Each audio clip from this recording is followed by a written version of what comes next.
धर्म प्रेमी सज्जनों तथा आर्य बंधुओं, मैंने आप लोगों को 8 बजे का समय दिया था कि रात्रि 8 बजे मैं उपस्थित होऊंगा लाइव स्ट्रीम में। तो मैं अपना नियत समय पे उपस्थित हो गया हूँ। आप लोग भी धीरे धीरे अपनी उपस्थिति दर्ज कराएं। एनटी आर्य जी नमस्ते। नमस्ते, बहुत दिनों के बाद दिखाई पड़े आप।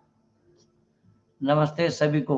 गुरुजी प्रणाम जी। अभी कहाँ आए हैं, सब नहीं आए हैं, मैं हूँ। और इन्होंने कुछ कंट्रीब्यूशन भी किया है शायद, है क्या है? दयाशंकर जी क्या बोल रहे हैं? दयाशंकर जी के नमस्ते गुरुजी, और सब भाइयों को नमस्ते जी। बिल्कुल नमस्ते। और एक कौन है? राजेंद्र देव रॉय, नमस्ते। रॉय साहब क्या लिख रहे हैं? नमस्ते पंडित जी। बिल्कुल, बहुत बहुत धन्यवाद आपको। नमस्ते। बलराम सिंह ओझा नमस्ते पंडित जी। जी नमस्ते नमस्ते, बहुत बहुत धन्यवाद आपको। आइए हम कार्यक्रम शुरू करते हैं। राजन्ना राठौड़ नमस्कार। कल्याण प्रद रात्र हो। नमस्कार नहीं होगा, नमस्ते होगा। सभी लोग नमस्ते लिख रहे हैं, आपने नमस्कार क्यों लिखा? अब नमस्कार किनको, वो बताना पड़ेगा किनको नमस्कार कर रहे हैं आप। रात कल्याण प्रद हो। अब रात अकल्याण कब था? दिन के बाद रात है, रात के बाद दिन है। ये ऑल्टरनेट व्यवस्था हमेशा हमेशा के लिए है और रहेगा। चलो मैं आप लोगों के सामने अपना, हाँ नमस्ते पंडित जी, महेंद्र पाल जी। जी चरण स्पर्श गुरु जी।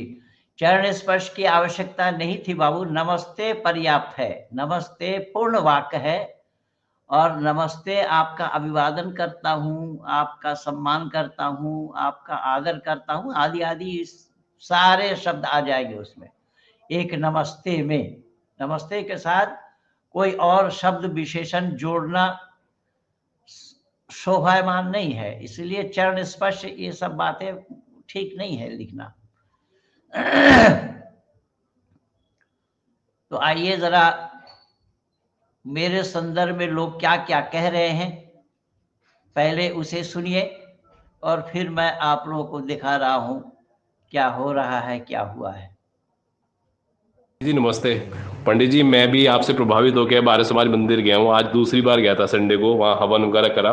और मेरी भी अब इच्छा है कि मैं भी धीरे धीरे रिलीजियस कंपैरेटिव स्टडीज़ को पढूं, फिर देखते हैं हम भी कुछ आपसे प्रभावित होकर कुछ करेंगे जीवन में। ये भाई पूना से बोला, तो इस नमस्ते तरीके पंडित जी, मैं भी आपसे प्रभावित होकर बारह समाज, ये पूना से हैं, और इन्होंने कहा आपसे प्रभावित होकर के मैं आर्य समाज से जुड़ा हूं, और आज दूसरी सप्ताह मैं आर्य समाज में गया था। मैंने वहाँ यज्ञ आदि का कार्यक्रम किया, यज्ञ आदि में शामिल हुए, और मैं भी आहिस्ता आहिस्ता इस धर्म के काम में जुड़ रहा हूँ।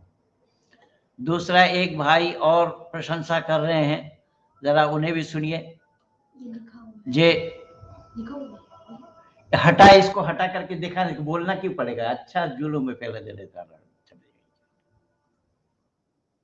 ये पंडित महेंद्र पाल आर्य जो है, देखिए ये है अपने हेरिटेक जी का वीडियो, और इन्होंने अपने जाफर हेरिटेक, इन्होंने अपने वीडियो में निमंत्रण किया था किसी को, वो भी एक्स मुस्लिम है, और उन्होंने बहुत दिनों से मुझे फॉलो किया है, कर रहे हैं, और मेरे बारे में हेरिटेक जी से क्या कह रहे हैं उसको सुनिए पहले, फिर हम आगे चलते हैं। आपके यहाँ के क्योंकि कौन बोलते परेश? हाँ, उनके कैसेट जी, उनके कैसेट देखे, और फिर उनकी जब लाइव की स्टडी की कि मैंने कहा एक बंदा कलकत्ता में पैदा हुआ, कलकत्ता के मदरसे में पढ़ा लिखा है, अरबी ऐसी फरफर बोलता है माशाल्लाह, तर्जुमे के साथ बताता है, अरबी बहुत अच्छा। फिर इमामत भी की उसने 5 साल, मेरठ की एक मस्जिद में, पंडित महेंद्र पाल ने। अच्छा, उसके बाद फिर वो मतलब ये सारा मदरसे में पढ़ा हुआ है, यानी जो दर्स निज़ामी था उसका पढ़ा हुआ आदमी है वो। और वो फिर सत्य सनातन में चला गया और उसने इस्लाम भी छोड़ दिया। और वो चैलेंज दे रहा है, दिल्ली में बैठ के चैलेंज दे रहा है पूरे हिंदुस्तान के मुसलमानों को, कोई भी आ जाओ, इमाम बुखारी आ जाओ, डॉक्टर फारूक आ जाओ जिसने कुरान ये हिंदी तर्जुमा किया है कुरान का, वो आ जाओ, कोई और आ जाए, असदुद्दीन अवैसी आ जाए, कहने मुनाजरा, खुला खुला मुनाजरा उसने चैलेंज दिया हुआ है। और डॉक्टर जाकिर नाइक को भी 2004 में चैलेंज दिया हुआ है। अभी तक वो डॉक्टर जाकिर नाइक उसके करीब नहीं जा रहा है। उसने कहा आ जाओ, एक नुक्ते पे हम बात करेंगे, कोई किसी किताब की मदद नहीं लेंगे। मेरा नुक्ता ये है कि कुरान जो है वो कलाम इलाही नहीं है, यानी ये आसमानी किताब नहीं। और आपका जो नुक्ता है कि कलाम इलाही है, कहने दोनों जो है साबित कर देंगे, डायरेक्ट टेलीकास्ट कर लेते हैं किसी चैनल पे, या वैसे वीडियो कैसेट ये आपने मना मतलब नेट के ऊपर चलना, नेट के ऊपर चलें। तो कोई भी मुसलमान अभी तक जो है किसी ने, अच्छा मैंने उसके मुनाजरे भी देखे, उन्होंने 20 मुनाजरे किए हैं और 20 के 20 जो है उन्होंने जीते हैं और उन्होंने शिकस्त दी है मुसलमानों को। उनमें से 3 मुनाजरे मैंने देखे हैं और वाकई में वो शख्स हक पर है। हालांकि वो 5 साल मस्जिद का इमाम भी रह चुका है, मुसलमान पैदाइश में मुसलमान घराने हुई, उसके कान में अजान भी दी गई और मतलब ये सारी बातें उसकी करी। उसके बाद भी वो शख्स जो है सत्य सनातन में अभी बैठा है और खुलेआम चैलेंज है। हालांकि अभी नेट का जमाना है, पाकिस्तान के जो बड़े बड़े उलमा है दीन है, ये मौलाना फजलुर रहमान या सिराजुल हक या हाफिज सईद, ये जो बड़े बड़े चैंपियन बने फिरते हैं, इनको भी पता चल गया होगा, लेकिन ये क्यों नहीं जाते मुनाजरा करने? भाई वहां नहीं जाओ, यहीं बैठ के कर लो, चलो टीवी पे, रेडियो पे, टीवी पे, नेट के ऊपर क्यों मुनाजरा कर लो। अगर आप हक पर हो, आप साबित करो ये किताब आसमानी है, और वो साबित करेंगे कि किताब आसमानी नहीं है। चैलेंज है। उसने यहाँ तक कह दिया कि आप आए दिल्ली में, मेरा ये एड्रेस बताया, अपना टेलीफोन नंबर बताया और कहा कि मैं यहाँ रहता हूँ, आपको मैं 8-10 आदमी आप लेके आए, 8-10 आ जाए, कोई बात नहीं, मेरे 2 दिन मेरे यहाँ मेहमान रहे, और अगर आप जीत गए, यानी मुसलमान जीत गए, तो मैं उसी टाइम कलमा पढ़ लूंगा। और अगर आप मतलब मुसलमान अगर हार गए, तो मुसलमान मेरे उस दीन पे आ जाओ, मतलब उस सत्य सनातन में आ जाओ। तो अभी तक कोई चैलेंज मैंने देखा ना, तो मैंने कहा ये इतना चैलेंज, इतना जबरदस्त चैलेंज कर रहा है। और उस खाली मुसलमानों को नहीं, उसने क्रिश्चियनिटी को चैलेंज दिया हुआ है। महेंद्र पाल आर्यन ने क्रिश्चियन को भी चैलेंज दिया हुआ है, कहने आ जाओ, आ जाओ। अमेरिकन सिफारत खाना, जो अमेरिकन जो राजदूत है इंडिया में, उसने $50,000 की पेशकश की इसको, पंडित महेंद्र पाल आर्य को, कि आप रुक जाओ। लेकिन उसने कहा नहीं, खुला चैलेंज है, आ जाओ, बाइबल भी आसमानी किताब नहीं। तो ये मतलब अच्छा, हाँ, तो ये खैर वो लाइन से मैं थोड़ा हट। ये सुन लिया आप लोगों ने। ये भाई हेरिटेक के जो हैं, ये भी जाफर हेरिटेक, ये भी एक मुस्लिम है, और इन्होंने जिन्हें बुलाया है उसका ऑडियो वीडियो बंद था, उसकी आवाज़ मैं ठीक नहीं सुन पाया, तो उनकी आवाज़ क्या नाम है वो नहीं सुन पाया, लेकिन उन्होंने जो बोला है वो मैं आप लोगों को सुना चुका हूँ। भाई मगनलाल जी आ गए हैं, नमस्ते। नमस्ते। मगनलाल जी को नमस्ते। तो जी नमस्ते। मैं जी मैं आप लोगों से ये केवल बताया ही नहीं, संपूर्ण दुनिया वाले जान रहे हैं, जान गए हैं। मैंने सबको चुनौती दिया हुआ है, शास्त्रार्थ के लिए चुनौती दिया है, और आप लोगों ने सुना भी कि शास्त्रार्थ के लिए कहाँ कहाँ कब से कैसे कैसे चुनौती दिया हूँ मैं, और उन्होंने मेरे डिबेट को देखा है, देख करके वो बोला है उन्होंने। तो इस तरीके से ये सारा काम जो हुआ है, हो रहा है मेरे द्वारा। आज 39 वर्षों से ये मैं कर रहा हूँ। जो आया वो मुंह के बल गिरा, सामने आकर के डिबेट करने की हिम्मत किसी में नहीं है। मेरा 2 टूक कहना है कि कुरान को कोई कलामुल्लाह सिद्ध करे और इस्लाम को कोई धर्म सिद्ध करे। हालांकि 4 पॉइंट्स मैं दिया हूं कि मानवता इस्लाम में है या नहीं, तो इस तरीके से जिनके जिनके साथ मेरा डिबेट हुआ है वो सब अधर में लटक गए, किसी के पास कोई जवाब नहीं, और ये मौजूद है।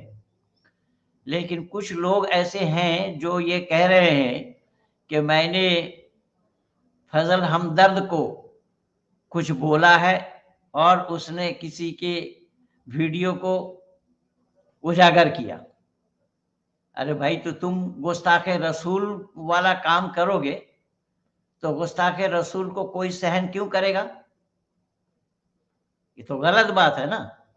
गलत का मैं ना समर्थन किया हूं ना करूंगा, लेकिन मुफ्ती फजल हमदर्द को जो मैं बोला हूं वो वीडियो लगा दिया था, वो कोई छुपी हुई बात नहीं है।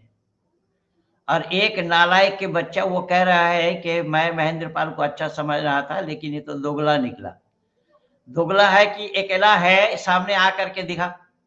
अगर तू अपने बाप का है तो सामने आकर के दिखा दोगला कौन है, सामने दुनिया वालों को भी पता लग जाएगा। सामने आने की हिम्मत किसी के पास नहीं है, ये सब चिलपोक करते रहते हैं। तो आप लोगों ने देखा कि मेरे द्वारा चुनौती, मेरे द्वारा, मेरा तो इंट्रो में लगते ही शास्त्रार्थ के लिए चुनौती बताया जाता है, उसमें आप लोग देखे होंगे। आइए मैं आज इसका एक और जीते जागता प्रमाण दिखा रहा हूं कि शास्त्रार्थ की चुनौती क्या होता है, क्या है, क्या करते आए हैं अब तक। 2008 में भी इस तरीके से राज्य आर्य सभा के ओर से दिल्ली के दीवान हॉल में चुनौती दिया गया था और वहां 4 लाख की गाड़ी रखी गई थी। कोई नहीं आया, एक आया कश्मीर से, वो भी कार्यालय में मेरे से बात करके वो वहीं से ही रफू चक्कर हो लिया। स्टेज तक पहुंचने की उसकी हिम्मत नहीं हो पाई। और आज मैं दिखा रहा हूं कि अभी अभी ये वेद संस्थान महात्मा हंसराज विद्यालय बम्बावड़, जिला गौतम बुद्ध नगर, जिला में गौतम बुद्ध नगर ये जिला का नाम है, जो दादरी से सटा हुआ है और गाजियाबाद के पास है, लाल कुआं के पास है।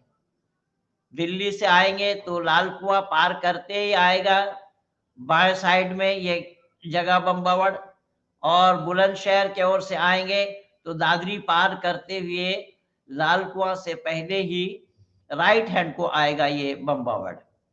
यहाँ वेद संस्थान महात्मा हंसराज विद्यालय के ओर से यह शास्त्रार्थ की चुनौती दी गई है।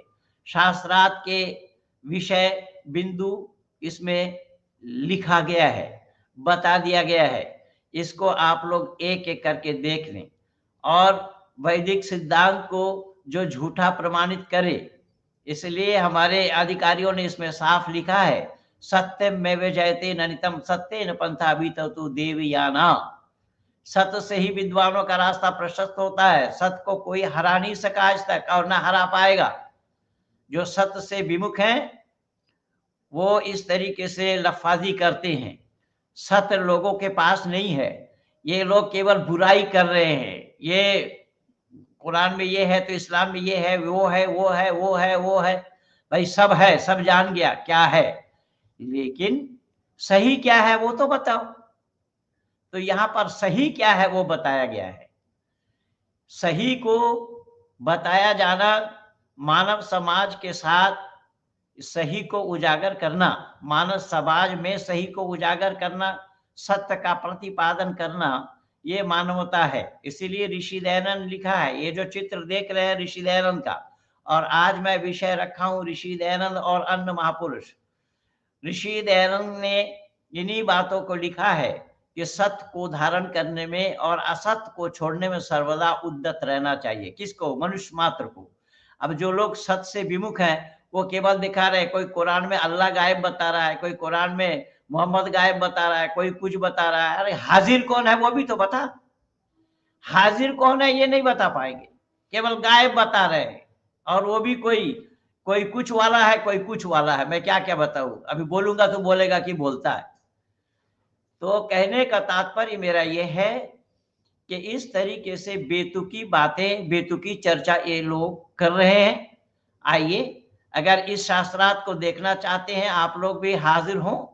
और इसी शास्त्रार्थ में ये दिया गया है शास्त्रार्थ में जो आर्य समाज को हरा दे, आर्य समाज की मान्यता को जो झूठा प्रमाणित करे, आर्य विद्वानों को जो झूठा प्रमाणित करे, 21 लाख रुपया, फिर दोबारा सुनिए, मैं पिछले दिन भी बोला था, 21 लाख रुपया उनको इनाम में दिया जाएगा।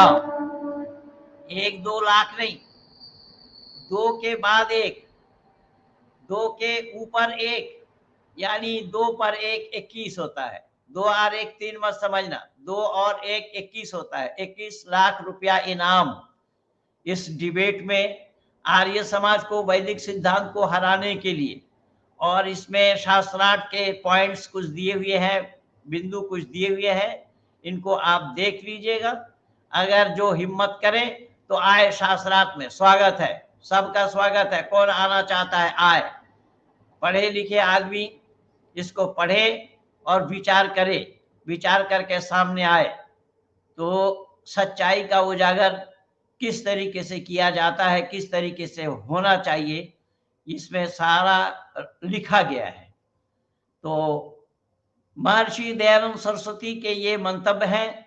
महर्षि देव दयानंद के नाम से ये संस्थान बना हुआ है और इन संस्थानों के माध्यम से जो हमारा विद्यालय संचालित है, उस विद्यालय का नाम है महात्मा हंसराज विद्यालय।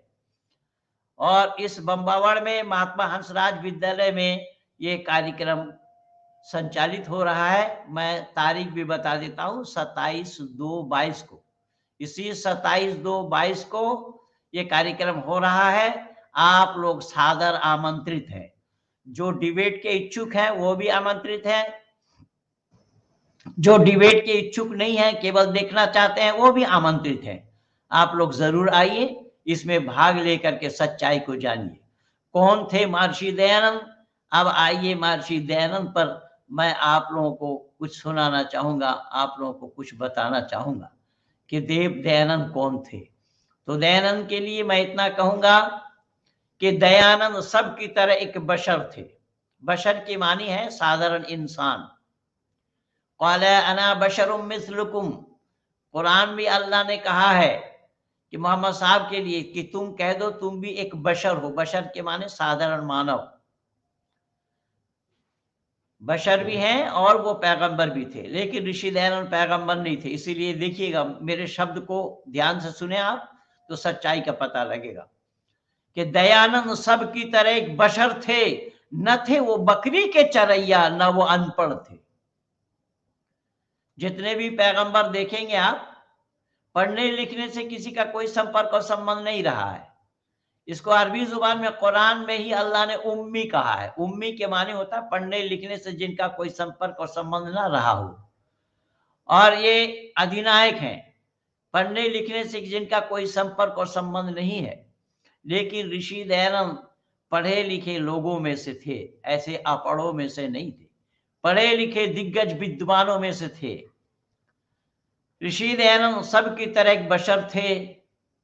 न थे वो बकरी के चरैया, न अनपढ़ थे। और वो चरैये नहीं थे, न वो बकरी चराए न गाय चराए। योगेश्वर कृष्ण ने तो गाय चराए। योगेश्वर कृष्ण को इसीलिए गोपाल कहा गया है, गोपालक कहा गया है। लेकिन अकल के दुश्मनों के लिए मैं क्या कहूं, जिनको गोपाल कहा गया है, गौ के पालन करने वाले कहा गया है, जिनके घर में 9.5 लाख गाय बताए जाते हैं, उनके घर के बच्चों को मक्खन चोरी करके खाते हुए इन तथाकथित हिंदुओं ने दिखाया है। ये इतने निर्लज्ज है। तो मैंने ऋषि दयानंद के लिए कहा, ऋषि दयानंद ऐसे लोगों में से नहीं थे। क्या लिखते हैं? नमस्ते गुरुजी, मैं आसाम का रहने वाला हूं, आपको 2 साल से सुन रहा हूं। हमारे गांव में ईसाई लोग का ज्यादा बोलबाला है और मैं उनसे बहुत प्रभावित था पहले, लेकिन आपको सुनने के बाद मैं अभी सत्य को जाना। बहुत बहुत धन्यवाद आपको पंकज बाबू, आपने तो आर्य भी लिखा है। ये तो यही तो परमात्मा की कृपा है, हम लोग यही को हम तो कर रहे हैं। आर्य माने कुछ और मत समझना, आर्य माने होता है श्रेष्ठ। जो गुण कर्म स्वभाव से श्रेष्ठ है उनको आर्य कहा जाता है। और अगर गणेश दास जी से आपका संपर्क है तो गणेश दास जी से बात करिए। गणेश दास जी के बहुत सारे वीडियो मेरे साथ चैनल में लगे हुए हैं, जो क्या नाम है, इसमें हिंदी में भी है, आसामीज में भी है, बंगला में भी है, न जाने कितने चैनल, कितने वीडियो लगे हुए हैं, उनको सुनिए और पता लगेगा आपको भी। गुरु जी की कृपया दयानंद सरस्वती जी के बारे में और जानकारी दीजिए। दूंगा, विषय तो वही है बाबा। उनका अमर ग्रंथ सत्यार्थ प्रकाश 3 बार पढ़ चुका हूं और इतना प्रभावित किया है कि उनके तर्कों ने मुझे। माननीय आर्य जी, मगन लाल जी से मैं निवेदन करूंगा कि भाई मगन लाल जी इनको पढ़े। अब आर्य जी को भी आज आपने बुला रखा है, इनको भी नमस्ते। देखिए इन्होंने क्या लिखा है, देखिए जी, ये हार्दिक जी ने क्या लिखा है, देखिएगा। इन्होंने लिखा है कि सत्यार्थ प्रकाश को मैं 3 बार पढ़ चुका हूं और 3 बार पढ़ने के बाद मैं इतना प्रभावित हुआ हूं कि इनके तर्क ने सबको फेल कर दिया है। और ये सत्यार्थ प्रकाश जन जन तक पहुंचाने का, सत्यार्थ प्रकाश दूर दूर तक पहुंचाने का, भारत के विभिन्न प्रांत में प्रांतीय भाषा में पहुंचाने की जिम्मेदारी भाई मगन लाल जी ने अपने ऊपर लिया है। भले ही मेरे द्वारा बनाया गया वो टीम है, बनाई गई टीम है, पर काम संभालना है भाई मगन लाल जी। सत्यार्थ प्रकाश किसी भी प्रांतीय भाषा में सत्यार्थ प्रकाश को हम भेजते हैं।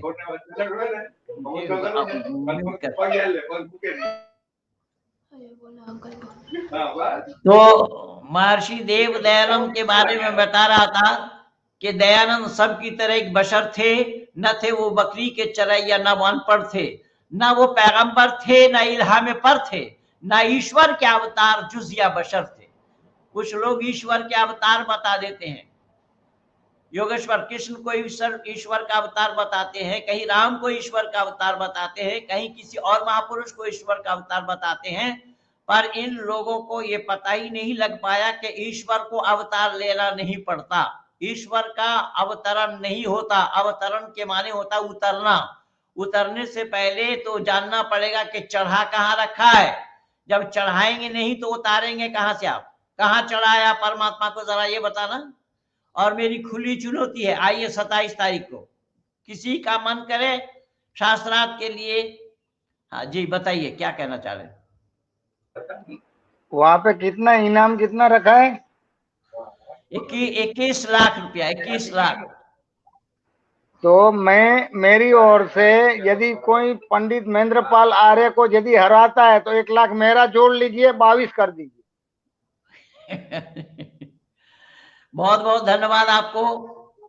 माननीय भाई मगन लाल जी ने हमारे वेद संस्थान महात्मा हंसराज विद्यालय बम्बावड़, जो गौतम बुद्ध नगर जिला में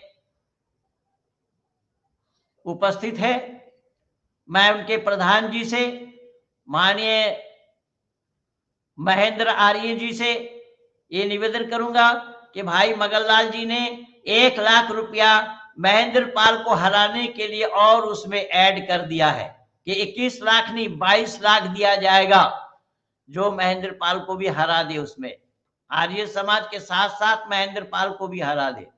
तो मैं ये निवेदन कर रहा था कि ऋषि दयानंद ऐसे अवतार नहीं थे, मैं तो बोला साधारण इंसानों में से थे, साधारण मानव में से थे। न ईश्वर के अवतार जुज या बशर थे, वो ईश्वर के अवतार नहीं थे, ईश्वर का अंश नहीं थे। कुछ लोगों ने तो ईश्वर अंश जीव अविनाशी बोला है और इसमें बड़े बड़े दिग्गज लोग भरे पड़े हैं, आदि गुरु शंकराचार्य से लेकर के बाबा तुलसी तक। जिस तुलसी के मानने वाले लोग हैं, मैं उन तुलसी के मानने वाले लोगों को ये खुली चुनौती दे रहा हूं और ये बता रहा हूं कि अगर ईश्वर अंश जीव अविनाशी, बाबा तुलसी कह रहे हैं ईश्वर का अंश है ये जीवात्मा, तो ईश्वर क्या है पहले वो बताने का प्रयास करें, बताने की चेष्टा करें। ईश्वर क्या है, ठोस है, तरल है या गैस है जिसका अंश निकालेंगे आप, और अंश अगर आपने निकाला है तो कितना निकाला है वो भी बताना पड़ेगा। कितना निकाला है, 1 सूत निकाला, 2 सूत निकाला, 1 इंच निकाला, 2 इंच निकाला, 12 इंच निकाला, 1 फीट निकाला, 2-4 गज निकाला, कितना निकाला, कितना अंश निकाला। और ये खुली चुनौती है मेरे, ये ऐसे संजय दीक्षित जैसे लोगों को, नीरज अत्री जैसे लोगों को, और ये लॉबी जो ब्राह्मणवादी लॉबी है उन सब ब्राह्मणवादियों को मेरी खुली चुनौती है। आए जिसका मन करे वो सामने आकर के डिबेट करे। कितना अंश निकाला है उसको बताना पड़ेगा। हार्दिक जी क्या लिख रहे हैं, गुरुजी मैंने मेरी दादी जिन्होंने मुझे सत्यार्थ प्रकाश पढ़ने को दी, उन्होंने बताया कि दयानंद जी को उनके किसी शिष्य ने ध्यान अवस्था में उड़ते हुए देखा था। क्या इस विषय में कुछ संभावना है? असल में योग की बात अलग है, योग मुद्रा में, योग साधना में बहुत कुछ किया जा सकता है। उड़ते हुए देखा था ये असंभव भी नहीं है। हनुमान जी को भी देखा है ना पुष्पक विमान में, तो असंभव नहीं है। योगी के लिए असंभव नहीं है, योगियों के लिए शरीर को हल्का कर लेते हैं ये लोग योग के बल पे। खैर वो मेरा विषय नहीं है, लेकिन इतना जरूर है कि हाँ योगी अपने को उड़ा सकते हैं, मैं इस पर मोहर लगा रहा हूं। और उसी का ही ये प्रमाण है पुष्पक विमान, और हनुमान जी को भी उड़ते हुए जाते देखा गया है। लेकिन वो हनुमान नहीं जिन्हें इन हिंदुओं ने बंदर बना रखा है। हनुमान का तो मुंह दिखा दिया, पूंछ भी दिखा दिया, और इंसान बता रहे हैं। योगी के बिना उड़ना संभव नहीं है, किसी भी इंसान का उड़ना संभव नहीं है। सुन लो और एक बात, योगी के बगैर किसी का उड़ना संभव नहीं है, हनुमान हो या हनुमान का अब्बा हो। इंसान के लिए उड़ना संभव नहीं है अगर योग साधना उनके पास नहीं है तो। और इन अकल के दुश्मनों ने इतना सुंदर हनुमान, इतना सुंदर संस्कृत बोल रहे हैं, उस हनुमान को पशु बना दिया, जानवर बता दिया। और उस तबके के जितने भी लोग हैं उनकी पत्नियों को देखेंगे सब महिलाएं हैं। अरे भाई मैं बहुत बार बोल चुका हूं, उस जमाने में क्या इतने अकलमंद लोग नहीं थे कि कौन ऐसे माता पिता थे जिन्होंने अपने लड़की को हनुमान के साथ शादी कराई। उसमें आपने देखा होगा, ये हनुमान हो, बाली हो, सुग्रीव हो, उन सब लोगों के पत्नियों को देखेंगे आप, वो सब क्या है, सब महिलाएं हैं। तो महिलाओं को किस तरीके से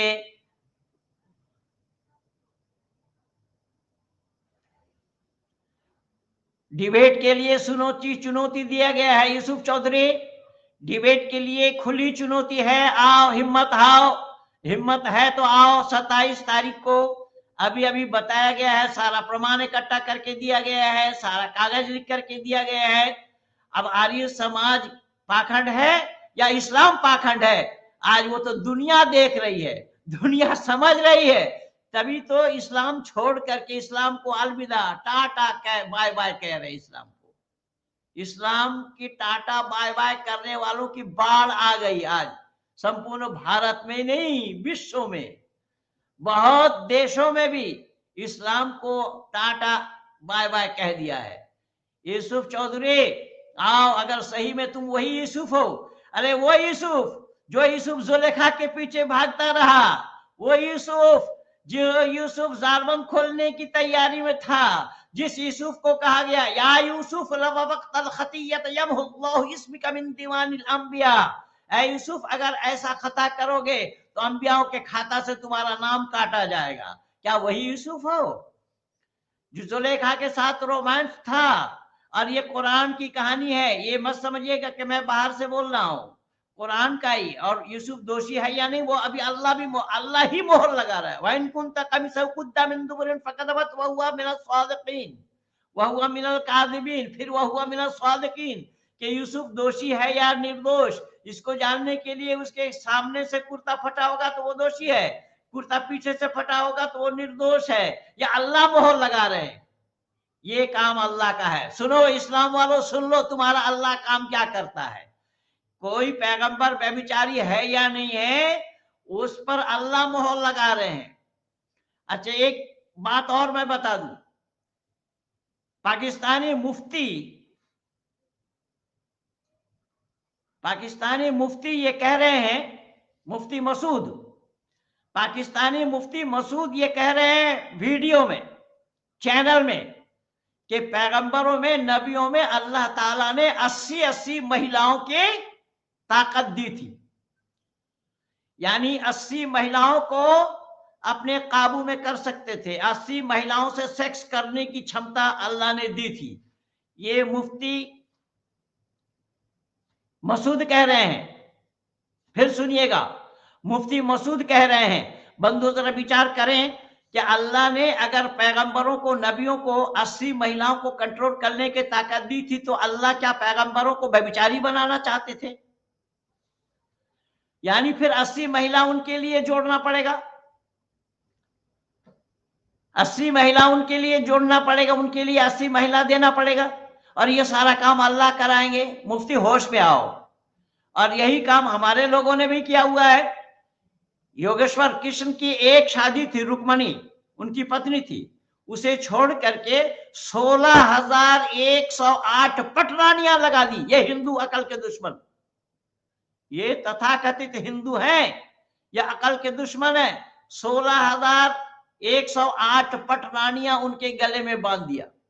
जबकि ऋषि दयानंद लिखते हैं उनके पास इतना समय नहीं था रंगलड़ियां मनाने की, लेकिन ये हिंदू इतने मूर्ख हैं कि उतने पर भी हिंदुओं का मन नहीं भरा। फिर भी योगेश्वर कृष्ण को दिखा दिया महिलाओं का कपड़ा लेकर पेड़ पर चढ़ा हुआ है, और वो महिलाएं नहा रही थी, ऊपर आओ ऊपर आओ। ये हिंदुओं की करामाती है, और मैं उन सबको चुनौती दे रहा हूं आज, चाहे हिंदू आओ, मुसलमान आओ, ईसाई आओ, जैनी आओ, बौद्ध आओ, जितने भी हो, आओ। दयानंद ने सबको पस्त किया है, दयानंद ने सबकी बैंड बजाई है। आज महेंद्र पाल भी सबकी बैंड बजाने में लगे हैं। इसीलिए तो भाई मगनलाल जी ने 1 लाख रुपया पकड़ाया। अभी इन्होंने बोल दिया ना 1 लाख रुपया का, तो वो ऐसे नहीं बोले हैं, उन्होंने जाना है, देखा है, परखा है, तभी बोले हैं आओ सबकी बैंड बजाने में मैं लगा हूं। कौन आ रहा है अपना बैंड बजाने के लिए? आओ इसी फरवरी महीने के 27 तारीख को। वरुण जी क्या लिख रहे हैं? दयानंद जी द्वारा ईश्वर को ईश्वर सिद्ध ही नहीं किया जा सकता है। आजा सामने आ, डिबेट के लिए आना। मैं बोला तो रहा हूं, ईश्वर से ईश्वर को सिद्ध किया जा सकता है नहीं, दयानंद ने किया या नहीं किया है, सामने आओ ना। 27 तारीख देर नहीं है, आज 20 तारीख है, केवल 1 सप्ताह है। अगले रविवार का दिन आओ, तुम अगर सही हो, सच्चे हो और सही बाप के हो, तो इन्हीं बातों को लेकर के उसी डिबेट में आओ। दयानंद सिद्ध किया या नहीं किया, मैं चुनौती दे रहा हूं, मैं करके दिखा दूंगा। पंडित जी महर्षि दयानंद सरस्वती कोई साधारण व्यक्ति नहीं थे, क्योंकि कोई साधारण व्यक्ति के पास इतना बड़ा व्यक्तित्व, तो इतना ज्ञान नहीं हो सकता। बिल्कुल सही कह रहे हैं चंचल बाबू बिल्कुल सही बताया आपने। लेकिन इन मूर्खों को अकल कहाँ? ये हिंदू जो ठहरे ना, हिंदू वही है जो शाकाहारी हो या मांसाहारी, सदाचारी हो या दुराचारी, निर्व्यसनी हो या व्यसनी, ढोंगी हो या पाखंडी, धूर्त हो या छली, राक्षस हो या देवता, सभी अपने को हिंदू कहते हैं। हिंदू के माने क्या है? दाल खिचड़ी। ये हिंदू ही ऐसे बोलेंगे, हिंदू के सिवा ये नहीं बच सकते। दयानंद पर उंगली रखना संभव नहीं है, दयानंद पर आंच नहीं लगा है। मैं तो अभी शुरू ही किया था, तो मैं निवेदन कर रहा हूं कि दयानंद पर आंच लगना संभव नहीं है। किसको आना है? आओ, हिम्मत है तो सामने आकर के आजमा लो इसे। मैं सबको चुनौती दे रहा हूं, जितना भी दयानंद के विरोधी हैं सब आए, सब आकर के जाने दयानंद कौन थे, दयानंद क्या है, क्या विचार वो दे करके गए हैं। तभी तो मैं बोला, ना भेजे खुदा के बिरादर वो पिसर थे। लो सुनो अब। और दयानंद क्या थे कि ना भेजे खुदा के बिरादर वो पिसर थे, हमारी तरह वो भी एक बशर थे। यानी ईश्वर का बेटा माना है, बाइबल वालों ने ईश्वर का बेटा माना है ईसा मसीह को। ईसा मसीह को ईश्वर का बेटा माना, वो भी इकलौता बेटा। अच्छा दुनिया वालों जरा ये विचार करके देखना, अगर ईसा मसीह ईश्वर का इकलौता बेटे हो जाएंगे तो दुनिया वाले क्या ईश्वर के सौतेले बेटे होंगे? और ये ईसाइयों के पास मैं अब तक लाखों बार आजमा चुका हूं, और इसी बेस पर बहुत सारे पादरियों को भी मैं वैदिक धर्म में दीक्षा दिया हूं। सारा यूट्यूब में लगा हुआ है मेरे चैनल में, वहां पर भी आप पा सकते हैं। 36 पादरियों को मैं अब तक वैदिक धर्मी बना चुका हूं, और मेरे शिष्य मंडली इस काम में अग्रणी है। चाहे वो संदीप रॉय हो, चाहे वो गणेश दास जी हो, चाहे वो बिजनौर वाले, क्या नाम उनका, बिजनौर से है ये। और इस तरीके से कई शिष्य हमारे हैं जिन्होंने इन ईसाइयों की पादरियों को बैंड बजा रखी है। तो मैं निवेदन कर रहा हूं कि अगर ईसा मसीह ईश्वर के इकलौता बेटा है, तो मैं उनसे पूछना चाह रहा हूं कि पहले बाप है या पहले बेटा है? तो दुनिया वाले सभी कहते हैं कि पहले बाप है, लेकिन अगर पहले बाप है तो बेटा नहीं था, वो किसके बाप होंगे? अब वो ईसाई लोग गियर बदल करके कहेंगे नहीं बेटा पहले है, बेटा पहले है। तो बोले बेटा अगर पहले है तो बाप के बिना बेटा किसका? तो ये कहेंगे बिन बाप का बेटा। बिन बाप का बेटा हो सकता है? कोई साइंसदान इसको मानने के लिए तैयार नहीं है। एक तैयार है क्या? एक डॉक्टर जाकिर नाइक को छोड़कर, जो एमबीबीएस मुन्ना भाई है, उस एमबीबीएस मुन्ना भाई को छोड़ करके कोई साइंटिस्ट, मेडिकल साइंस वाला इस बात को मानने के लिए तैयार नहीं है कि बिन बाप के भी औलाद हो जाए। और यहां अल्लाह के पास होता है, बाइबल में भी हुआ है, कुरान में भी हुआ है। क्या कल की अवतार मोहम्मद है? अब कल की अवतार क्यों, आज की अवतार लेने में क्या परेशानी है भाई? ऋतिक सिंह, मोहम्मद कल की अवतार है या आज की अवतार है? उन मोहम्मद वालों से पूछो, मुझसे क्या पूछ रहे हो? मैं बोला ईश्वर का अवतार नहीं होता है, मैं पहले ही बोल चुका हूं। ईश्वर का अवतार नहीं होता है, मोहम्मद हो, किसी और कोई और हो। मोहम्मद अगर ईश्वर का अवतार है, कल की अवतार हो या आज की अवतार हो, तो इन लोगों से पूछो इस्लाम में तो अवतारवाद नहीं है, तुम मोहम्मद को अवतार कैसे मान रहे हो? इस्लाम में भी अवतारवाद नहीं है, तो फिर मोहम्मद को अवतार मानना कैसे संभव होगा? और हिंदू में जो अवतारवाद की मान्यता है वो ईश्वर के अवतार मान रहे हैं, तो क्या मोहम्मद ईश्वर के अवतार थे? यानी मोहम्मद अल्लाह है या अल्लाह मोहम्मद है?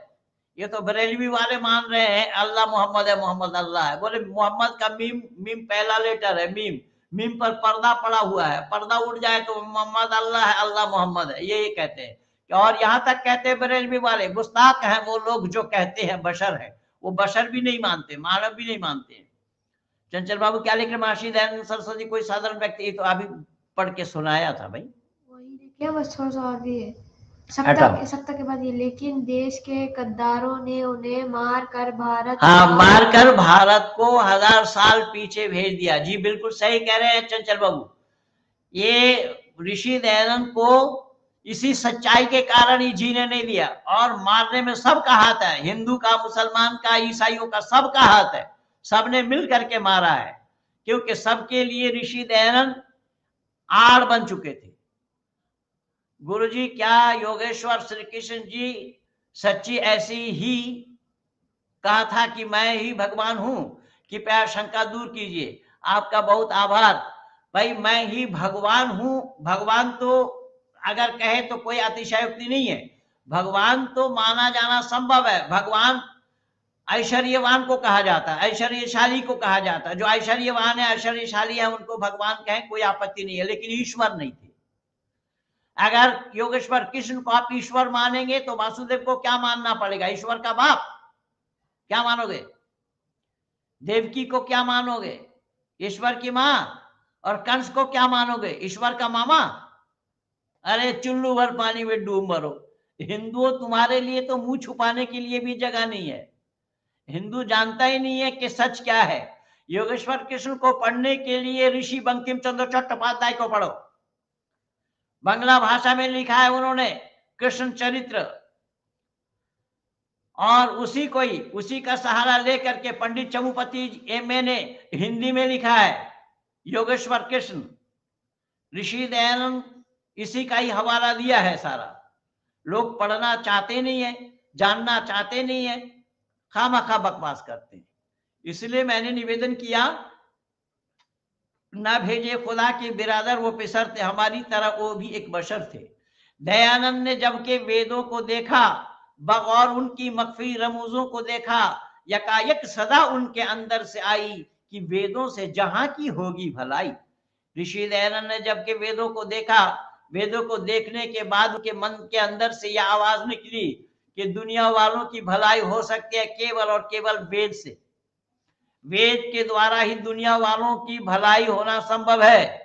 दुनिया वालों को, क्योंकि भलाई यथेमं वाचम कल्याणी महाबलानी जनेभ्या वेद में आया है, ये मानव मात्र के कल्याण के लिए है।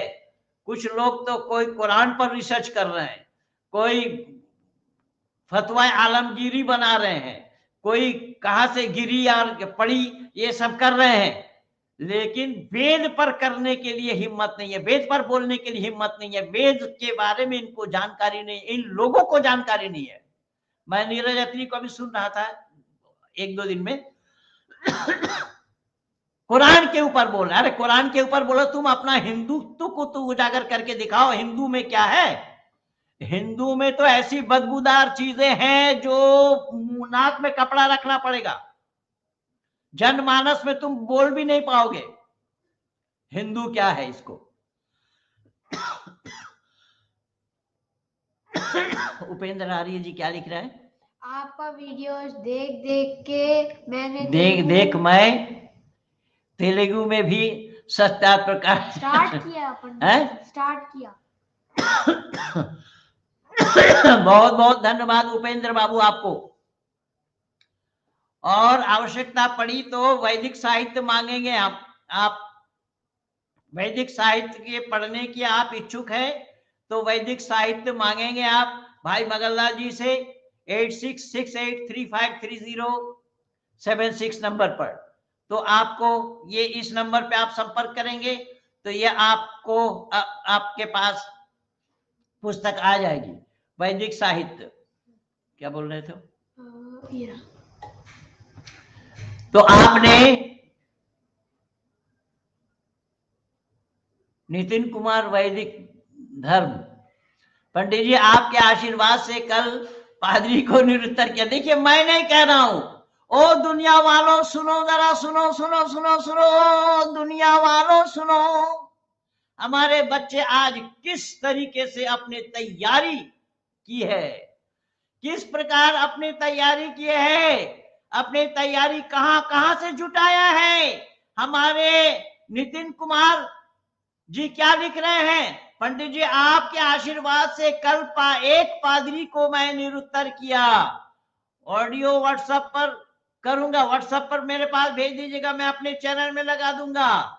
ये दुनिया वालों को जरा सुनना चाहिए कि हमारे बच्चे किस प्रकार से तैयार हो रहे हैं। मैं खाता खोलने दूंगा, चाहे खोलने नहीं दूंगा, चाहे कुरान वाला हो, बाइबल वाला हो, त्रिपिटक वाला हो, जिंदा विस्ता वाला हो, विजक वाला हो, गुरु ग्रंथ वाला हो, कोई खाता नहीं खोल पाएगा वेद के सामने।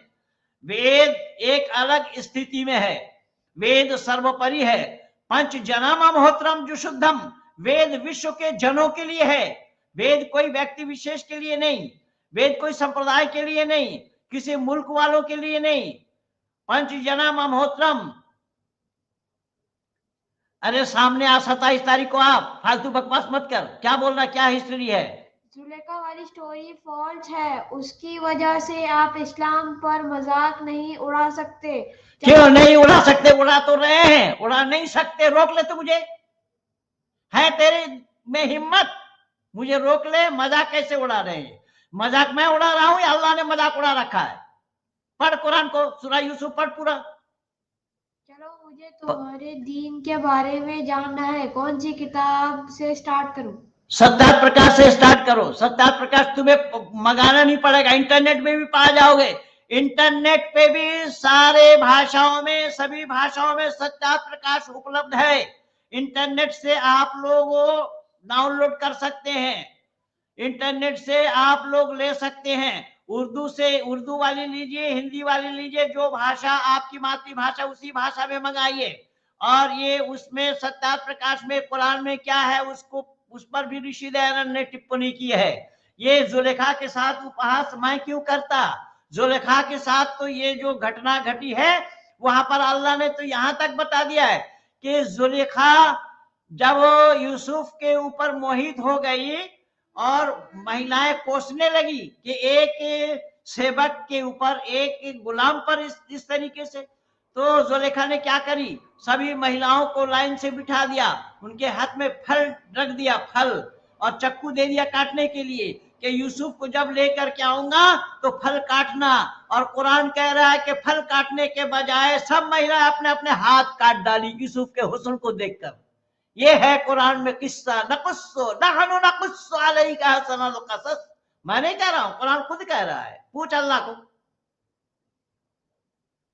रोहित बाबू क्या कह रहे हैं? नमस्ते। नमस्ते पंडित जी, आपके कार्य अति सुंदर है। आपके जैसे आर्य विद्वान कार्य करने लगे तो सनातन धर्म का प्रचार होगा। शिवचरण पांचाल, गंज बसौदा, जिला विदिशा, मध्य प्रदेश। ये विदिशा मध्य प्रदेश से लिख रहे हैं। मैं आपके विदिशा में गया हूं साहब। मैं अभी जो वहां पर दयानंद सेवा संस्थान है उसी विदिशा में, वहां गया था अभी पिछले दिन। पंडित जी आपका वीडियो और आपका आशीर्वाद सदैव हमारे जीवन में रहेगा। जो इसे धारण करेगा वही सिकंदर रहेगा। नमस्ते जी जी, बहुत बहुत धन्यवाद आपको। परमात्मा आपको और शक्ति दे।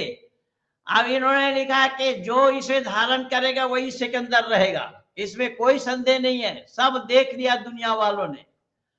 मैं किसी का विरोध में नहीं बोलता हूं, असत और अधर्म के विरोध में बोलता हूं। जहां असत है उसको उठाकर रखता हूं, जहां सत्य है उसको सामने रखता हूं। ये शुभम क्या बोल रहे हैं? दादू आर्य समाजेर বৈদিক বইগুলি বাংলা ভাষায় চাই। আর্য সমাজে বেদ বাংলা ভাষায় প্রকাশ কেন করে না? করে না কি করে জেনে বলছো না জেনে বলছো ভাই? জানো আগে পয়লা তোমার, তুমি জানি না পশ্চিমবঙ্গের না বাংলাদেশের, বাংলাদেশেও পেয়ে যাবে আর পশ্চিমবঙ্গেও পেয়ে যাবে। আমি অ্যাড্রেস বলে দিচ্ছি, শুনে নাও। 42 নম্বর শঙ্কর ঘোষ লেন, কলিকাতা 6। মাননীয় মন্ত্রীজির নামে লেখো। মাননীয় মন্ত্রীজি, বঙ্গীয় আর্য প্রতিনিধি সভা, 42 নম্বর শঙ্কর ঘোষ লেন, কলিকাতা 6, এই অ্যাড্রেসে লেখো। আর কলকাতা 19 নম্বর বিধান সরণি আর্য সমাজ, माननीय मंत्री जी 19 नंबर विधान सरणी आर्य समाज कोलकाता, कोलकाता 6, ये एड्रेस लिखो। मैंने इनको एड्रेस बता दिया। ये कह रहे हैं कि बांग्ला भाषा में क्यों नहीं मिलता? बांग्ला भाषा में सत्यार्थ प्रकाश तो 100 हमने गिफ्ट में पाया है, हम भी भेज रहे हैं। कहाँ कहाँ भेजे आप तक, उनका भी सारा लिस्ट आ गया मेरे पास। तो बांग्ला भाषा में भी सत्यार्थ प्रकाश हम भेज रहे हैं। बांग्ला भाषा में सत्यार्थ प्रकाश है, वेद है, एक एक करके निकल रहा है। लेकिन इतना तो जरूर है कि आर्य समाज का काम बंगाल में बहुत कम हो पाया है। बंगाल में क्यों, भारत भर में ही कम है, ये किनको दोष देंगे आप? 1875 में गिरगांव मोहल्ला में डॉक्टर मानिक राव के घर आर्य समाज की स्थापना हुई। आर्य समाजियों ने जिम्मेदारी के साथ अपनी जिम्मेदारी नहीं निभाई। अगर जिम्मेदारी निभाते होते तो संपूर्ण भारत आर्य समाजमय हो जाता। जिम्मेदारी इन्होंने निभाया नहीं, यही कारण बना कि पहुंचाने में देर हो रही है। तो बंगाल में भी आर्य समाज की स्थापना 1885 में हुआ है। 1885 हम लोगों के लिए सोचना भी दूभर है। 1885 से लेकर अभी बांग्ला भाषा में सत्यार्थ प्रकाश अभी थोड़े दिन पहले आचार्य प्रियदर्शन जी ने किया था बांग्ला भाषा में, लेकिन उसमें भी गलती है। अभी बांग्ला भाषा में सत्यार्थ प्रकाश किया है, उसमें भी गलती है। अब वेद में क्या है मैं अभी देखा नहीं, तो वेद अभी निकला है, सामवेद प्रतिनिधि सभा ने निकाला और यजुर्वेद शायद कलकत्ता समाज वालों ने निकाला। हो रहा है, काम कर रहे हैं, लेकिन बहुत धीमे गति से। जो गति में होना चाहिए था वो नहीं हुआ। इसका कारण भी मैं आज बता देता हूं। इसका कारण बंगाल में प्रचार न होने का कारण ये है कि आर्य समाज में सारे जगह सब लोग हिंदी भाषी बैठे हैं। वो बांग्ला भाषियों को क्यों जानकारी देना चाहेंगे? बांग्ला भाषियों को वो जानकारी क्यों देना चाहेंगे? वो तो हिंदी भाषी बैठे हैं, इसीलिए नहीं हो पाया। मैं प्रयास कर रहा हूं थोड़ा बांग्ला भाषियों के बीच में जाकर बांग्ला भाषियों में बांग्ला भाषा में बोल बोल करके उन लोगों को समझाता हूं, बताता हूं। ये सारा काम हो रहा है। तो इस तरीके से काम लोगों ने किया नहीं है। काम करने में लोगों ने अपनी कंजूसी दिखाई, जिस कारण हम पीछे रह रहे हैं। वरना आर्य समाज का कोई मुकाबला नहीं है दुनिया में। इस्कॉन कल जन्म हुआ, इस्कॉन कहां से कहां पहुंच गया। और आर्य समाज का जन्म कब हुआ था, जहां का तहां रहा।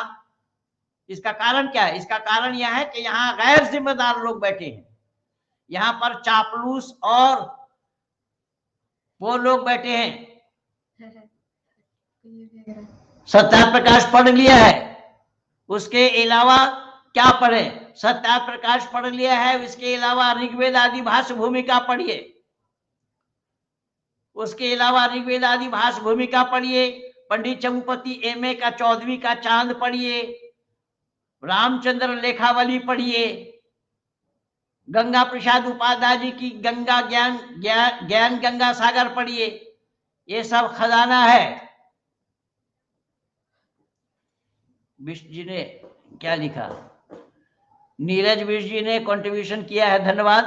नमस्ते गुरु जी, और सभी को धन्यवाद। सभी से अनुरोध है कि गुरु जी के वीडियो हर जगह ज्यादा से ज्यादा शेयर कीजिए, मानवता के लिए। धन्यवाद। बिल्कुल सही कह रहे हैं नीरज बाबू आप, पर ये हिंदुओं से तो शेयर करना भी संभव नहीं होता। मैं क्या क्या बताऊं, इन लोगों के लिए मैं जितना बताऊंगा उतना ही कम और थोड़ा है। मैं तो नहीं जानता था, मैं तो इधर आकर के देखा हूं, जाना हूं, समझ रहा हूं, समझने का प्रयास कर रहा हूं कि क्या है ये लोग। इसलिए मैंने निवेदन किया कि मेरा लेख वीडियो शेयर करके भी ये संतुष्ट नहीं है, क्योंकि सच्चाई कड़वी लगती है इन्हें, पर सच्चाई कड़वी नहीं होती भाई। मलेरिया रोग को हटाने के लिए क्विनाइन देना पड़ेगा। अब सारे मलेरिया रोग में ग्रसित हैं आप सभी। क्विनाइन के बगैर ये मलेरिया का हटाया जाना संभव नहीं है, इसलिए मैं तो क्विनाइन दे रहा हूं। जब फोड़ा हो जाता है ना, तो डॉक्टर साहब निर्दयी बन करके उस फोड़ा में चीरा लगाते हैं। तो चीरा लगाने से वो चिल्लाता है, छटपटाता है कि नहीं? तो ये मैं चीरा लगा रहा हूं, इसलिए छटपटाहट है। लेकिन ये जब क्योर हो जाएगा, जब ये फोड़ा सही हो जाएगा, तो फिर अब महेंद्रपाल को दुआ भी देना पड़ेगा। डॉक्टर को दुआ भी देते हैं लोग ऐसे ही। पेट में ट्यूमर हो गया, डॉक्टर साहब ने ऑपरेशन करके ट्यूमर निकाल दिया और मलहम पट्टी करके भेज दिया। जब वो ठीक हो गया तो डॉक्टर साहब को आशीर्वाद देते कि नहीं देते हैं? यहां पर भी वही बात चल रही है। স্যার উপনিষদের বিষয়ে আপনার মুখে কিছু বক্তব্য শুনতে চাই। এখন বিষয় অন্য চলছে, অন্য বিষয় এনে উপস্থিত করেছে। মানে बंगाली इतने मूर्ख होते हैं, मैं नहीं समझ पाया। दिनेश शास्त्री जी क्या लिख रहे हैं? पंडित जी आप कुरान पर तो बोलते ही हैं, कृपया वेद पर भी कुछ बोलें। बोल तो रहा हूं बाबू, वेद विषय में भी आपके अगाध ज्ञान से हम अल्पावित होना आह्लादित होना चाहते हैं। ठीक है, बहुत बहुत धन्यवाद आपको। अप्लावित होना चाहते हैं, बहुत बहुत धन्यवाद आपको माननीय शास्त्री जी। वेद में तो मैं बताया कि ऋषि दयानंद ने जबकि वेदों को देखा, बगौर उनकी मख्फी रमूजों को देखा, यकायक सदा उनके अंदर से आई कि वेदों से होगी जहां की भलाई। गलत है कि फिरदौस खाना खुदा है, गलत है कि जहन्नुम खुदा से जुदा है।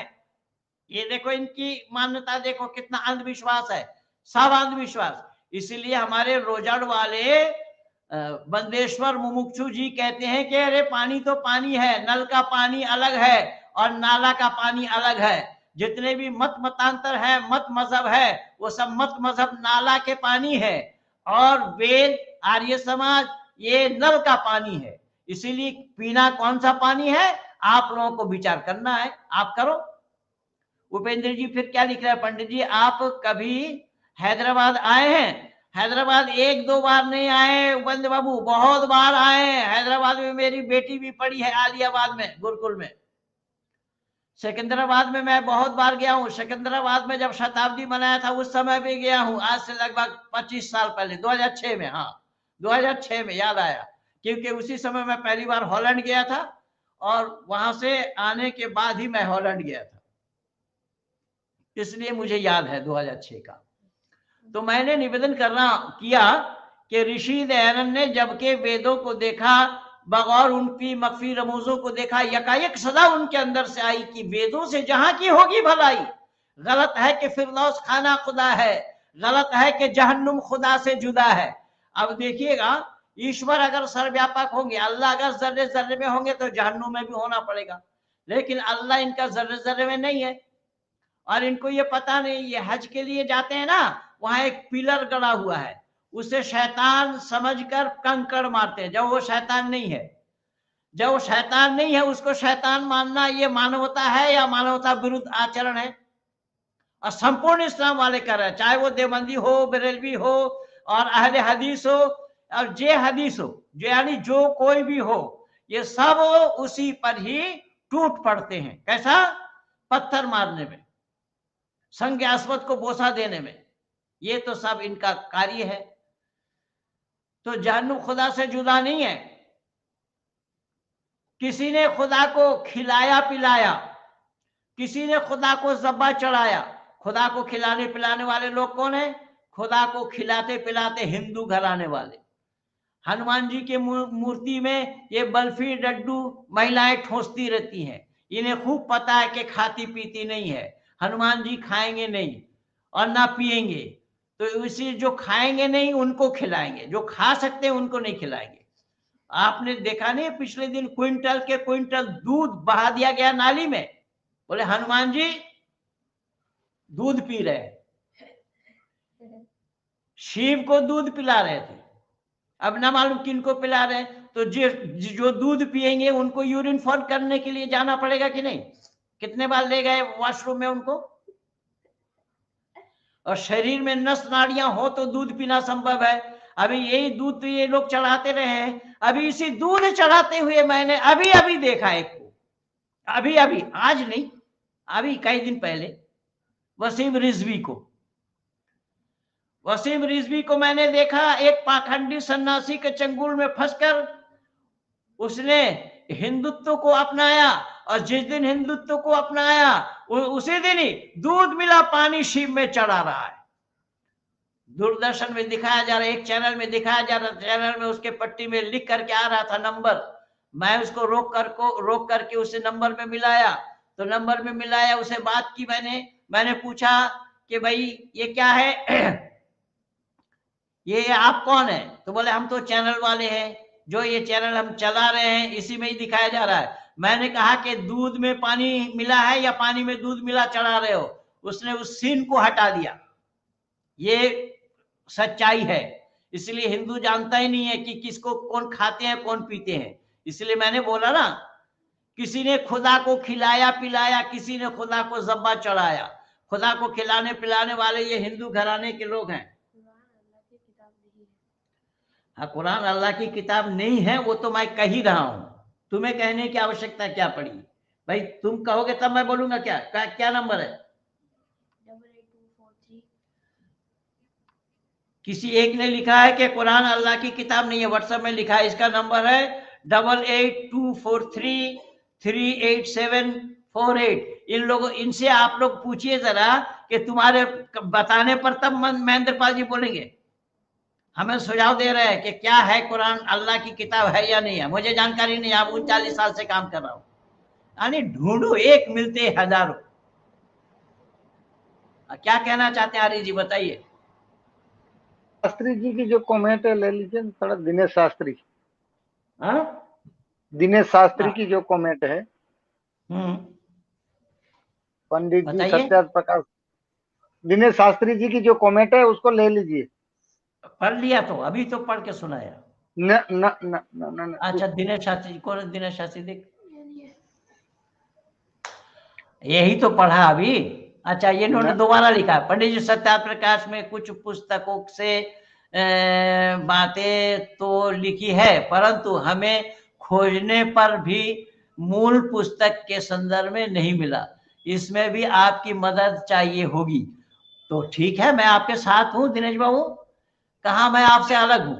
आप जब चाहे मेरा नंबर ले लीजिए 9810797056, इस पे आप संपर्क करें और इस संदर्भ में आप बताएंगे। लेकिन हाँ, इतना मैं जरूर बता दूं, एक बात और भी बता देता हूं, सारे आर्य समाजी भी कान खोल करके सुने। आज बाजार में जितने भी सत्यार्थ प्रकाश है, विशुद्ध आर्य, विशुद्ध सत्ता प्रकाश एक भी नहीं है। ऋषि दयानंद ने दूसरा संस्करण में जो सत्या प्रकाश दिया है उसके मुताबिक नहीं है, सब में गड़बड़ झाला हुआ है, सब में मिलावट है। और उसी दूसरा संस्करण को निकालने के लिए परोपकारिणी सभा में 3 दिन अनशन करने के बाद ही निकाल पाया था। आचार्य भद्रकाम वर्णी और आर्य मुनि जी आज नहीं रहे हमारे बीच, भाई भभूति जी भी वो भी नहीं रहे। इस तरीके की बातें हैं। भद्रकाम जी वर्णी को छाप करके देना था, पता वो छापने में क्या कर रहे हैं, क्यों नहीं छाप करके दे रहे हैं, ये मैं नहीं समझ पाया। इसमें थोड़ा सा परिश्रम हमारे भाई डॉक्टर सुरेंद्र जी ने किया है। डॉक्टर सुरेंद्र जी ने 2 भागों में सत्या प्रकाश कहाँ कहाँ मिलावट हुआ, कहाँ कहाँ क्या हुआ, उसको उजागर किया है। लेकिन डॉक्टर सुरेंद्र जी की सत्या प्रकाश की विद्वानों ने विरोध किया है। अब ये विरोध क्यों कर रहे हैं मैं नहीं समझ पाया। मैं ज्वलंत कुमार को सुना, ज्वलंत कुमार खुद कहा मेरे से कि हाँ उन्होंने गलत लिखा है, अब ये वही जाने।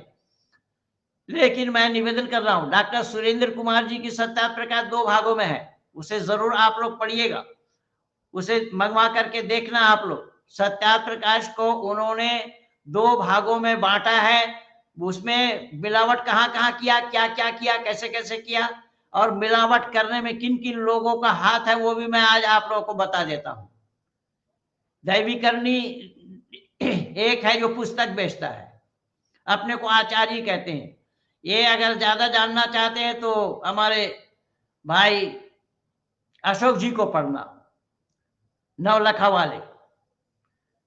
वाले अशोक जी इस पर लिखे हैं। उसमें स्वामी जगदीश्वरानंद का भी हाथ है। स्वामी जगदीश्वरानंद को तो मैं तो बहुत बार उनको बोला आप भीमसेनी काजल बेचिए, ये मैं सच्चाई बता रहा हूं। मैं कि शुरू से ही मेरी आदत ऐसी रही, शुरू से मैं असत को सहन नहीं किया।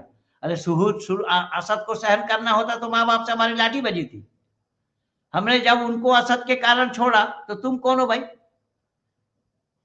यहाँ स्वामी जगदीश्वरानंद जी ने जब इस पे शास्त्रार्थ की चुनौती हमने दी ऋषि सिद्धांत रक्षिणी सभा की ओर से, जिसका मैं मंत्री था। ऋषि सिद्धांत रक्षक पत्रिका हम निकालते थे जिसका मैं संपादक था। मैंने उसमें हमने शास्त्रार्थ की चुनौती दी। जब ये बंबई में स्वाहा का हो रहा था उस पर भी बड़ा विघटन हुआ। ओम स्वाहा के घेरे में हमारे भाई डॉक्टर साहब ने लिख करके दिया, मैं नाम नहीं लेना चाह रहा हमारे जी। खैर कुछ भी हो, मैंने निवेदन किया। मैं महर्षि दयानंद विश्वविद्यालय में पढ़ता हूँ, सत्या प्रकाश का शुद्ध संस्करण छपाने में लगे हुए हैं। जी जी बहुत सुंदर, बहुत अच्छी बात है। तो आपके पिछले दिन जब सत्या प्रकाश का सम्मेलन चला था ना, सत्या प्रकाश का क्रम चला था, जब एक सबुल्लास रोजाना वो कार्यक्रम में बताया जा रहा था, तो 14 सबुल्लास भी मेरे जिम्मे में था। आपके माननीय डॉक्टर साहब से पूछ लीजिएगा। तो 14 सबुल्लास मेरे जिम्मे में था, उसमें 18 देशों से लोग जुड़े हुए। जूम ऐप के माध्यम से कार्यक्रम हुआ था। शास्त्री जी आपको बहुत बहुत धन्यवाद। पर आप महर्षि दयानंद सरस्वती के नाम से जो विश्वविद्यालय है उसमें पढ़ते हैं, पर आपने 111 नंबर लगा रखा है नाक तक। ये तो मुझे समझ में नहीं आई बात। ये कहाँ दयानंद की मान्यता है? दयानंद की मान्यता ये कहां से आ गई? आप सत्या प्रकाश भी पढ़ रहे हैं, दयानंद ने 111 के ऊपर भी लिखा है, उसी सत्या प्रकाश में ही पाएंगे आप। तो आप 111 नंबर लगा करके आ रहा, क्यों पढ़ा आपको? मैं नहीं समझ पाया। चलो कोई बात नहीं। तो ये आप इस खुद अपने कारनामा पर चिंतन और विचार करेंगे आप। तो मैं निवेदन कर रहा था कि इसी तरीके से ऋषि दयानंद ने दुनिया वालों के सामने उजागर किया है, दुनिया वालों के सामने उजागर किया है। दुनिया वालों ने जानने का प्रयास नहीं किया ऋषि दयानंद को। ऋषि दयानंद को अगर जान लिए होते तो ऋषि दयानंद का विरोध नहीं होता। तभी मैंने बोला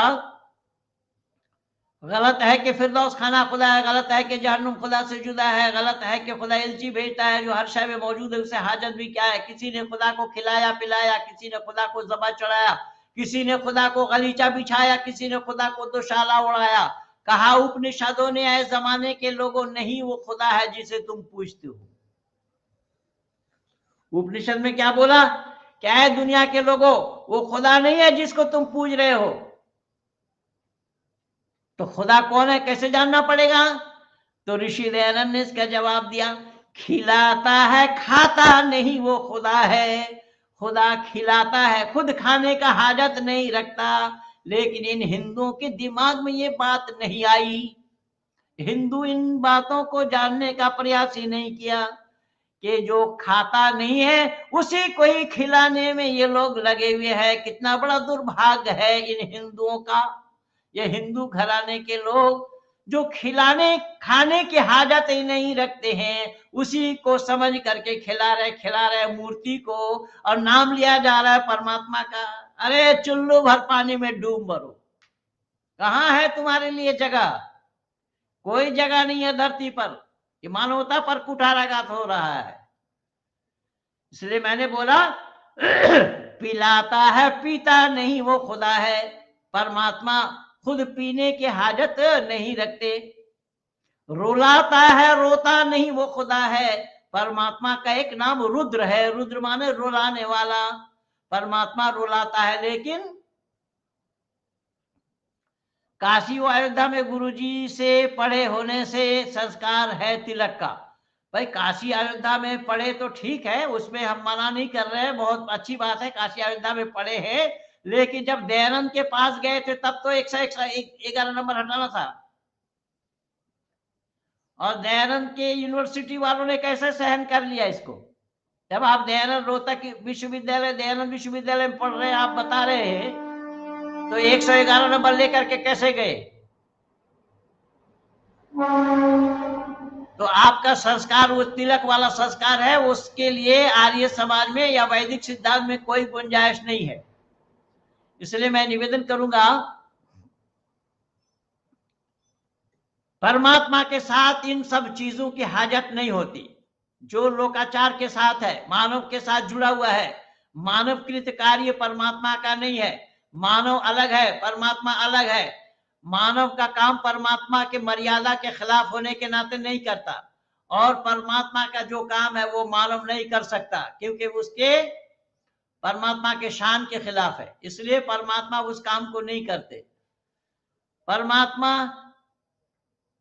उस काम को करते हैं जो मानव नहीं कर सकता। मानव की बस की बात नहीं है। भोजन तो कर लिया आपने, लेकिन पेट में भोजन पचाने की क्षमता आपका है। परमात्मा ने इसमें सारा यंत्र लगाया हुआ है। एक यंत्र खराब हो जाए तो छटपटाने लगोगे, एक हिस्सा खराब हो जाए थोड़ा छटपटाने लगोगे, डॉक्टर ढूंढे फिरोगे, यहाँ ऑपरेशन करो, यहाँ ऑपरेशन करो, ये करो वो करो। और परमात्मा ने जो इतना कुछ दिया, वजह एक किडनी के लिए खरीदने के लिए 1,00,000, 2,00,000, 5,00,000, 10,00,000 रुपया दे करके किडनी खरीदते हैं, और परमात्मा ने 2-2 किडनी दे रखा है। और इतने बड़े आसान फरामोश है ये हिंदू कि उस परमात्मा को जानने का प्रयास नहीं किया है और ना कर रहे हैं। जिस परमात्मा ने 2 आंख दिया है, परमात्मा का एहसान चुकाया है। जिस परमात्मा ने जुबान दी है, उस परमात्मा का एहसान चुकाया है। 2-2 कान दिया है, उस परमात्मा का एहसान चुकाया है। जो हृदय के अंदर में जो पंपिंग हो रहा है, उसका एहसान चुकाया है। ये हिंदू जानने के लिए भी तैयार नहीं है। अब मैं क्या बताऊं, समय बहुत ज्यादा हो रहा है। मैं भाई मगलदास जी से अब विनती करूंगा कि 2 शब्द आप जरूर बोले। आपने मेहमान नवाजी में अपना समय लगा रहे हैं, वो तो मैं समझ रहा हूँ।